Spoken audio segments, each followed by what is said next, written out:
So, there I was. Suddenly not in my room, but somewhere completely unfamiliar, as if reality itself had glitched and dropped me into a dream. Instead of my familiar walls, I found myself in a massive, endless yellow hall that seemed to stretch on forever, with no sign of an exit.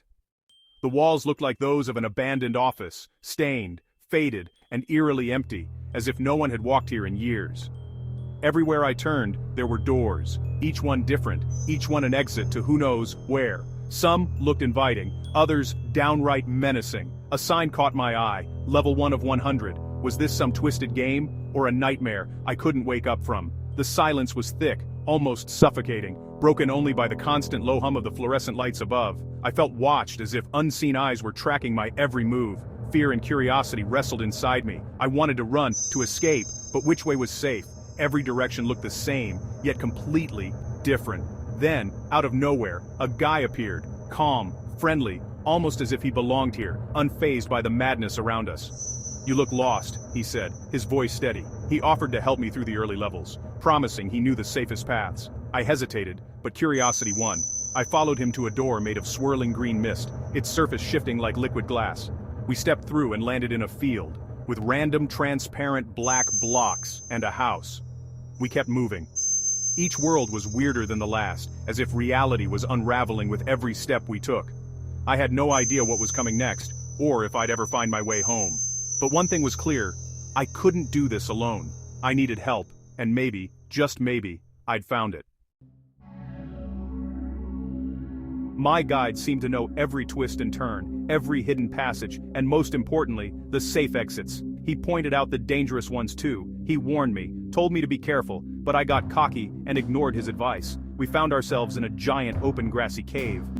I, for some reason, felt drawn to the opposite, a rusty metal door, cold and uninviting, but somehow calling to me.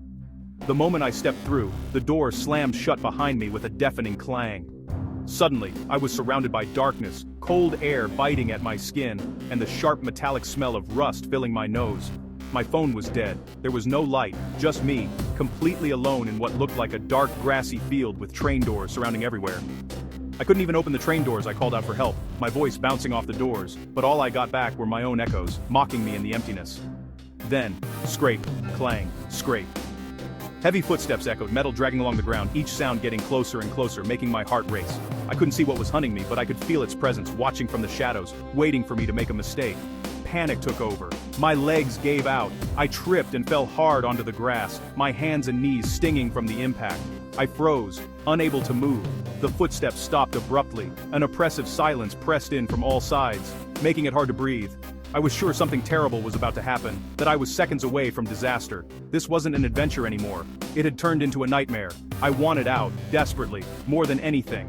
My mind raced, searching for any possible escape, replaying every detail my guide had told me, hoping for a way out. Then, I remembered something, anything, that might help me escape.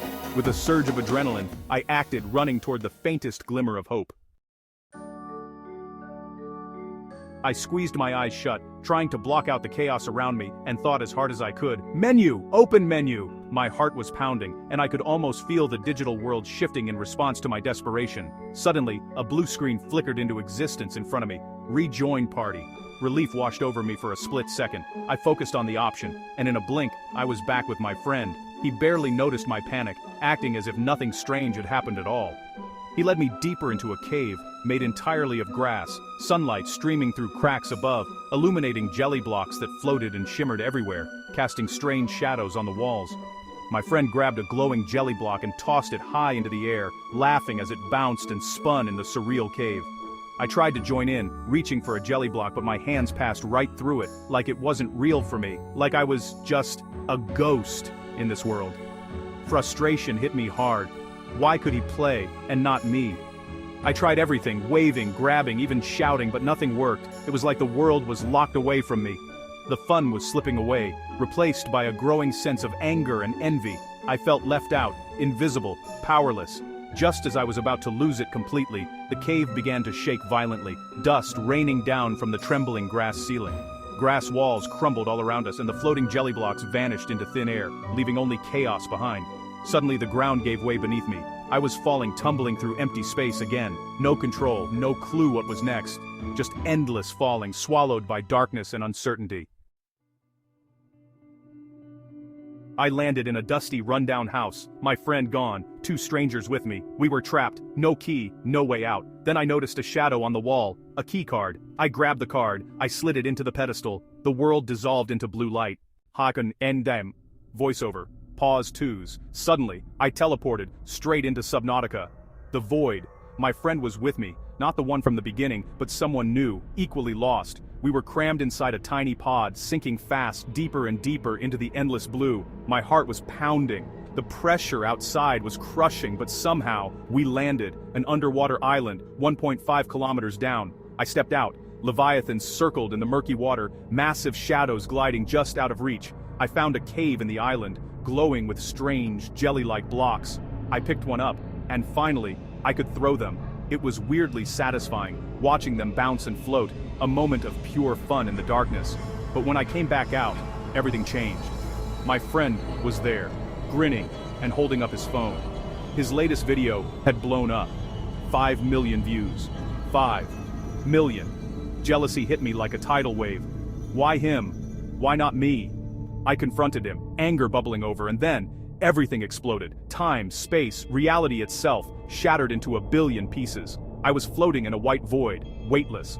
For a split second, I saw the guy from the start and a rusty train door, flickering in and out of existence. Then, nothing. Just silence.